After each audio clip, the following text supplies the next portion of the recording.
ఓం శాంతి. ఈరోజు Murali date 12 June 2026. బాబా చెప్తున్నారు, మధురమైన పిల్లలు, మనం అవినాశి ఆత్మలము. ఇప్పుడు తండ్రి శతలో మొదటి అంతస్తుల్లోకి వెళ్ళాలని సదా గుర్తుంచుకోండి.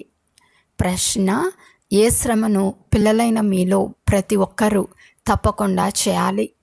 జవాబు: బాబా మీకు ఏదైతే ఇంత గొప్ప జ్ఞానం ఇస్తున్నారో దాన్ని మీ హృదయానికి హత్తుకుంటూ ఉండండి. లోపల దాన్ని మన్నం చేసి జీర్ణం చేసుకోండి. దాని ద్వారా శక్తి లభిస్తుంది. ఈ శ్రమను ప్రతి ఒక్కరూ తప్పకుండా చేయాలి. ఎవరు ఇలాంటి గుప్తమైన శ్రమ చేస్తూ ఉంటారో వారు సదా హర్షితంగా ఉంటారు. మిమ్మల్ని చదివించేవారు ఎవరు, మేము ఎవరి ముందు కూర్చుని ఉన్నాము అనే నశ వారికి ఉంటుంది. ఓం శాంతి. ఈ మాట ఎవరన్నారు? 2 సార్లు ఓం శాంతి ఓం శాంతి అని అంటున్నారు. ఒకసారి శివ్ బాబా అన్నారు, మరొకటి బ్రహ్మ బాబా అంటున్నారు. ఇక్కడ బాప్ దాదా ఇరువురు కలిసే ఉన్నారు. కావున ఇరువురు ఓం శాంతి అని అనవలసి వచ్చింది. అయితే ముందు ఎవరన్నారు, తర్వాత ఎవరన్నారు? మొదట శివ్ బాబా ఓం శాంతి, నేను శాంతి సాగరుడ్ను అని అన్నారు. తర్వాత ఎవరన్నారు? దాదా ఆత్మ అన్నింది. పిల్లలకు ఓం శాంతి అని స్మృతినిప్పిస్తున్నారు. నేను సదా దేహీ అభిమానిగా ఉంటాను, ఎప్పుడు దేహాభిమానంలోకి రాను అని బాబా అర్థం చేయిస్తున్నారు. సదా దేహీ అభిమానిగా ఉండేవారు ఒక తండ్రి మాత్రమే. బ్రహ్మ విష్ణు శంకరులు ఎలా అన్నారు? బ్రహ్మ విష్ణు శంకరులకు కూడా సూక్ష్మ రూపం ఉందని మీకు తెలుసు. కావున శరీరం లేని శివ్ బాబా ఒకరు మాత్రమే ఆత్మను శాంతిగా చేయవారు. తండ్రి మీకు చాలా బాగా అర్థం చేస్తున్నారు. నేను ఒక్కసారి మాత్రమే వస్తాను. నేను సదా దేహీ అభిమానిగా ఉంటాను. నేను పునర్జన్మ తీసుకోను. అందువలన నా మహిమ భిన్నమైనది. నన్ను నిరాకార పరంపిత పరమాత్మ అని అంటారు.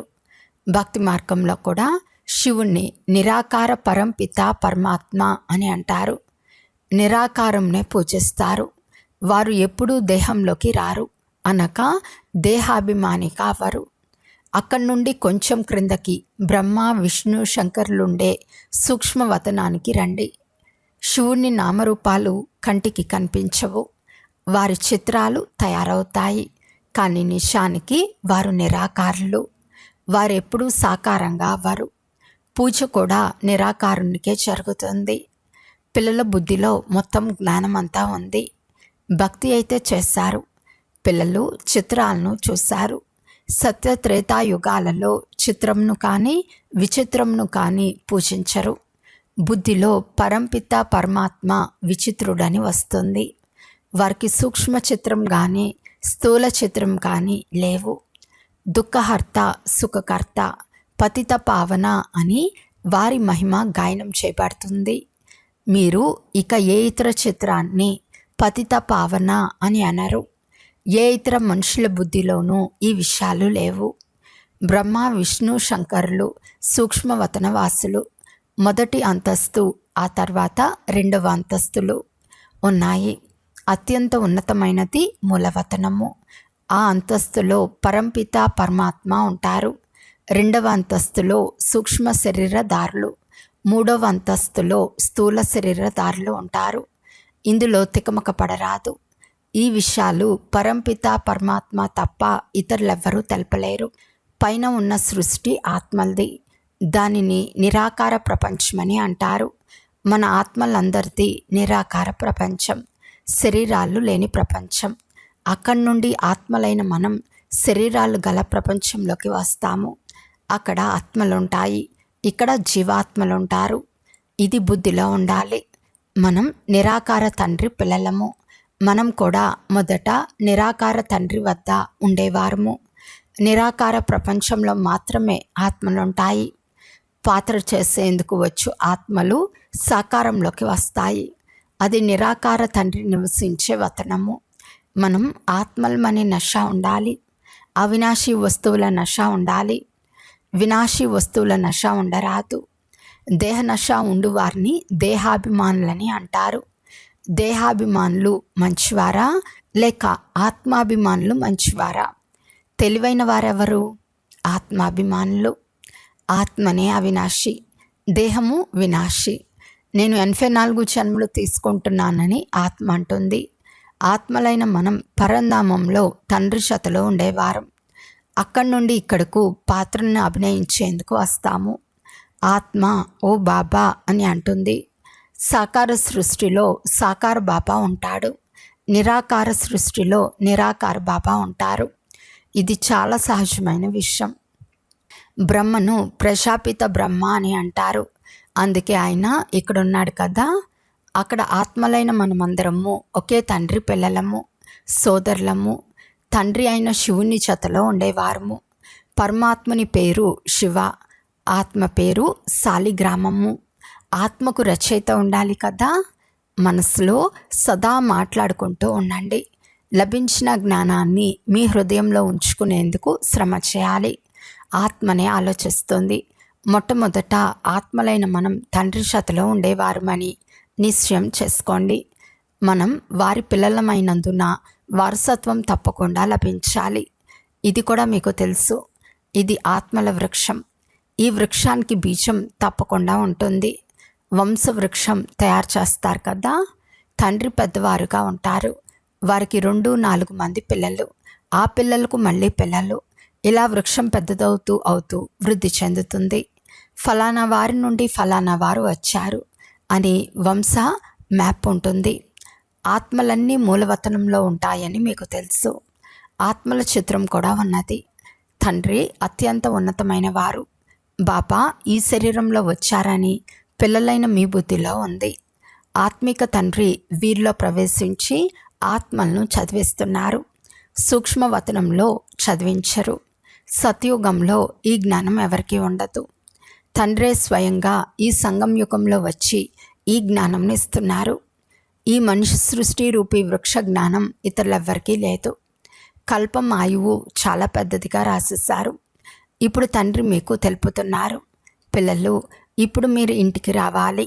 అది ఆత్మల ఇల్లు. అందులో తండ్రి మరియు పిల్లలు ఉంటారు. పిల్లలందరూ సోదరులు. ఇక్కడ శరీర ధారణ చేసుకున్నప్పుడు సోదరీ సోదరులుగా అవుతారు. ఆత్మలమైన మనమందరము సోదరులమే. సోదరునికి తప్పకుండా తండ్రి కూడా ఉంటారు కదా. అయినా పరంపిత పరమాత్మ ఆత్మలందరూ శరీరంలో ఉంటూ వారిని స్మృతి చేస్తారు. సత్యత్రేతాయుగాలలో ఎవరూ స్మృతి చేయరు. పతిత ప్రపంచంలో వారిని అందరూ స్మృతి చేస్తారు.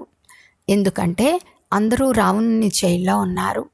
సీత ఓ రామ అని పిలుస్తూ ఉండేది. తండ్రి అర్థం చేస్తున్నారు. రాముడంటే మీకు త్రేతాయుగపు రాముడు గుర్తురాడు. పరంపిత పరమాత్మను రామునిగా భావించి స్మృతి చేస్తూ ఉంటారు. ఆత్మ పిలుస్తుంది. అర్ధకల్పం మనం ఎవరిని పిలవము. ఎందుకంటే సుఖధామంలో ఉంటామని ఇప్పుడు మీకు తెలుసు. ఈ సమయంలో తండ్రి అర్థం చేస్తున్నారు. ఇతరులెవ్వరికీ ఈ విషయాలు తెలియవు. వారు ఆత్మనే పరమాత్మ, ఆత్మ పరమాత్మలో లీనమవుతుందని అంటారు. తండ్రి అర్థం చేస్తున్నారు. ఆత్మ అవినాశి. ఒక్క ఆత్మ కూడా నశించదు. తండ్రి ఎలా అవినాశిగా ఉన్నారో అలా ఆత్మ కూడా అవినాశే. ఇక్కడ ఆత్మ పతితంగా తమో ప్రధానంగా అవుతుంది. మళ్ళీ తండ్రి సతో ప్రధానంగా పవిత్రంగా తయారు చేస్తారు. ప్రపంచమంతా తమో ప్రధానంగా అయ్యే తీరాలి. మళ్ళీ సతో ప్రధానంగా అవ్వాలి. పతిత ప్రపంచాన్ని పావనంగా చేసేందుకు తండ్రి రావాల్సి వస్తుంది. వారిని గాడ్ ఫాదర్ అని అంటారు. తండ్రి కూడా అవినాశి. ఆత్మలమైన మనం కూడా అవినాశి. ఈ డ్రామా కూడా అవినాశి. ప్రపంచ చరిత్ర భూగోళాలు ఎలా రిపీట్ అవుతాయో పిల్లలైన మీకు తెలుసు. 4 యుగాలలో మన పాత్ర నడుస్తుంది. సూర్యవంశీలైన మనం మళ్ళీ చంద్రవంశీలుగా అవుతాము. చంద్రవంశీలు అనగా 2వ గ్రేడ్లో వస్తారు. 14 కళ్ళ వారిని సూర్యవంశీలని అన్నారు. వాస్తవానికి దేవీ దేవతలని కూడా వారిని అనలేరు. దేవీ దేవతలు సంపూర్ణ నిర్వీకారులు. 16 కళ సంపూర్ణులు. రాముని 16 కళ సంపన్నము అని అంటారు. మీ 84 జన్మల లెక్క అర్థం చేయించబడుతుంది. నూతన వస్తువు పాతదిగా అయినప్పుడు అంత మషాగా ఉండదు. మొదట సంపూర్ణ పవిత్రంగా ఉంటారు. కొన్ని సంవత్సరాలు గడిచిన తర్వాత కొద్దిగా పాతది అంటారు. ఉదాహరణగా ఇంటిని కూడా చూపించవచ్చు. ప్రతి వస్తువు అలాగే అవుతుంది. ఈ ప్రపంచం కూడా ఒక పెద్ద మండపము. ఈ ఆకాశ తత్వం చాలా పెద్దది. దీనికి అంతం ఎక్కడుందో దొరకదు. పోతూ ఉంటే వస్తూనే ఉంటుంది, అంతం ఉండదు. బ్రహ్మ మహాతత్వానికి కూడా అంతం లేదు. విజ్ఞానవేత్తలు కూడా అంతం చూడాలని చాలా ప్రయత్నిస్తున్నారు, కానీ ఇక్కడికి వెళ్ళలేరు. అంతమము లభించదు. బ్రహ్మతత్వం చాలా పెద్దది, అనంతమైనది. దానికి అంతం లేదు. ఆత్మలైన మనం చాలా కొద్ది స్థలంలో ఉంటాము. ఇక్కడ భవనాలు మొదలైనవి చాలా పెద్ద పెద్దవిగా నిర్మిస్తున్నారు. ఈ భూమి చాలా విశాలంగా ఉంది. పొలాలు మొదలైనవి కూడా కావాలి కదా. అక్కడ కేవలం ఆత్మలు మాత్రమే ఉంటాయి. శరీరం లేకుండా ఆత్మలు ఎలా తింటాయి? అక్కడ అభోక్తులుగా ఉంటాయి. తినే వస్తువు కానీ అనుభవించే వస్తువు కానీ ఏదీ లేదు. తండ్రి అర్థం చేస్తున్నారు, ఈ జ్ఞానం పిల్లలైన మీకు మాత్రమే లభిస్తుంది. మళ్ళీ కల్పం తర్వాత పిల్లలైన మీకే ఇవ్వబడుతుంది. అందువలన ఈ నష ఉండాలి. మనము దేవతా ధర్మానికి చెందిన వారము. బాబా 5000 సంవత్సరాల క్రితం మేము శూద్రుల నుండి బ్రాహ్మణులుగా అయ్యేందుకు మీ వద్దకు వచ్చి ఉంటాము. ఇప్పుడు మళ్ళీ మీ వద్దకు వచ్చాము అని పిల్లలైన మీరంటారు. వారు నిరాకారమైనందున దాదా వద్దకు వచ్చామని మీరంటారు. ఇతనిలో తండ్రి ప్రవేశించి ఉన్నారు. తండ్రి అంటున్నారు, మీరు అవయవాలు తీసుకొని ఎలా పాత్ర చేస్తున్నారో నేను కూడా అవయవాలను ఆధారంగా తీసుకుంటాను. లేకుంటే నేను పాత్ర ఎలా చేయగలను? శివ జయంతి కూడా జరుపుకుంటారు. శివుడేమో నిరాకారుడు. అయితే వారు ఎలా జన్మించారు? మనుషులైతే ఒక శరీరాన్ని వదిలి రెండవది తీసుకుంటారు. తండ్రి అంటున్నారు, పిల్లలైన మీకు నేను ఎలా వచ్చి రాజయోగాన్ని నేర్పించాలి? మనుషుల నుండి దేవతలుగా చేసేందుకు తండ్రే స్వయంగా వచ్చి రాజయోగాన్ని నేర్పిస్తారు. నన్ను మాత్రమే పతిత పావనుడు, జ్ఞానసాగరుడు అని అంటారు. నాకు ఈ వృక్ష ఆది మధ్య అంతాలు పూర్తిగా తెలుసు. బాబా ఇతనిలో ప్రవేశించి మాకు జ్ఞానమంతా అర్థం చేయిస్తున్నారని పిల్లలైన మీకు తెలుసు. బ్రహ్మ, విష్ణు, శంకరుల పాత్రను గురించి కూడా అర్థం చేసుకోవాలి. తండ్రి పతిత పావనుడు అని మీరు అర్థం చేసుకున్నారు. ఒక్కొక్కరి మహిమ వేర్వేరుగా ఉంటుంది. కర్తవ్యం కూడా వేర్వేరుగా ఉంటుంది. అధ్యక్షుడు, ప్రధానమంత్రి మొదలైన పదవులు తయారవుతాయి. ఇది నా శరీరం అని, నేను ముఖ్యమంత్రినని ఆత్మ అంటుంది. ఆత్మ శరీరంలో లేకుంటే మాట్లాడలేదు. శివబాబా కూడా నిరాకారులే. మాట్లాడేందుకు వారు కూడా కర్మేంద్రియాల ఆధారాన్ని తీసుకోవలసి వస్తుంది. అందుకే నోటి నుండి గంగా వెలువడినట్లు చూపిస్తారు. కానీ శివుడు ఒక బిందువు. వారికి నోరు ఎక్కడుంది? కావున ఇతనిలో వచ్చి కూర్చుని ఇతని ద్వారా జ్ఞానగంగను ప్రవహింపచేస్తారు. అందరూ తండ్రిని, ఓ పతిత పావన రండి, మమ్మల్ని ఈ దుఃఖం నుండి విడిపించండి అని స్మృతి చేస్తారు. వారే అత్యంత గొప్ప సర్జన్. పతితులను పావనంగా తయారు చేయు జ్ఞానం వారిలోనే ఉంది. పతితులందరినీ పావనంగా తయారు చేయవారు ఒక్క సర్జన్ మాత్రమే. సత్యుగంలో అందరూ నిరోగులుగా ఉంటారు. ఈ లక్ష్మీనారాయణులు సత్యుగానికి అధికారులు. వీరికి నిరోగులుగా తయారయ్యే కర్మలు ఎవరు నేర్పించారు? తండ్రి స్వయంగా వచ్చి శ్రేష్ఠ కర్మలు నేర్పిస్తారు. ఇక్కడ కర్మభోగం అనుభవిస్తూ ఉంటారు. సత్యుగంలో వారి కర్మలు ఎలా ఉన్నాయని ఎవరు అనరు. అక్కడ ఏ దుఃఖము, రోగము ఉండదు. ఇక్కడ ఒకరికొకరు దుఃఖంనే ఇచ్చుకుంటూ ఉంటారు. ఇది కర్మభోగము అని చెప్పేందుకు కూడా సత్యత్రేతాయుగాలలో దుఃఖం అనే మాటే ఉండదు. కర్మ, అకర్మ, వికర్మల అర్థాన్ని ఎవరూ అర్థమే చేసుకోరు. ప్రతి వస్తువు మొదట సతోప్రధానంగా ఉండి తర్వాత సతో రజో తమోగా అవుతుందని మీకు తెలుసు. సతయుగంలో 5 తత్వాలు సతోప్రధానంగా ఉంటాయి. మన శరీరం కూడా సతోప్రధాన ప్రకృతిని కలిగి ఉంటుంది. ఆ తర్వాత ఆత్మలో 2 కళలు తగ్గినందున శరీరాలు కూడా అలాగే తయారవుతాయి. సృష్టిలో కూడా 2 కళలు తగ్గిపోతాయి. ఈ విషయాలన్నీ తండ్రే స్వయంగా కూర్చుని అర్థం చేయిస్తున్నారు. ఇతరులెవ్వరూ తెలపలేరు. నచ్చా? మధురాతి మధురమైన అపురూపమైన పిల్లలకు మాతాపిత బాప్దాదాల ప్రియ స్మృతులు మరియు గుడ్ మార్నింగ్. ఆత్మిక పిల్లలకు ఆత్మిక తండ్రి నమస్తే. ఆత్మిక తండ్రికి ఆత్మిక పిల్లల యొక్క ప్రియ స్మృతులు మరియు నమస్తే నమస్తే నమస్తే. ధారణ కొరకు ముఖ్య సారము. ఫస్ట్ పాయింట్, ఇప్పటి నుండే తండ్రి శ్రీమతంను అనుసరించి ఎలాంటి శ్రేష్ఠ కర్మలు చేయాలంటే వాటి ఫలితంగా ఎప్పుడూ శిక్షలను అనుభవించరాదు, పశ్చాత్తాపపడరాదు. సెకండ్ పాయింట్, ఏ వినాశీ వస్తువుల నశ ఉండరాదు. ఈ దేహం కూడా వినాశనమయ్యేది, దీని నశ కూడా ఉండరాదు. వివేకవంతులుగా తయారవ్వాలి. వరదానము, ఈ పాత ప్రపంచాన్ని విదేశంగా భావించి దీని నుండి అతీతంగా ఉండే స్వదేశీ భవ. ఎలాగైతే చాలామంది మనుషులు విదేశీ వస్తువులను టచ్ కూడా చేయరో, మా దేశీ వస్తువులనే ఉపయోగించాలని భావిస్తారో, అలా మీకు ఈ పాత ప్రపంచమే విదేశం వంటిది. దీని నుండి ఉపరాంగా ఉండండి. అనగా పాత ప్రపంచంలోని వస్తువులు, స్వభావ సంస్కారాలు ఏవైతే ఉన్నాయో వాటి వైపు కొద్దిగా కూడా ఆకర్షితమవరాదు. స్వదేశీయులుగా అవ్వండి. అనగా ఆత్మిక రూపంలో తమ ఉన్నతమైన దేశం పరంధామమని మరియు ఈ ఈశ్వర్య పరివారం లెక్కతో మధువన దేశ నివాసులమని భావించి ఆ నశాలో ఉండండి. స్లోగన్, చిక్కులలో చిక్కుకునేందుకు బదులు సదా మిలన్ మేళాలో ఉండండి.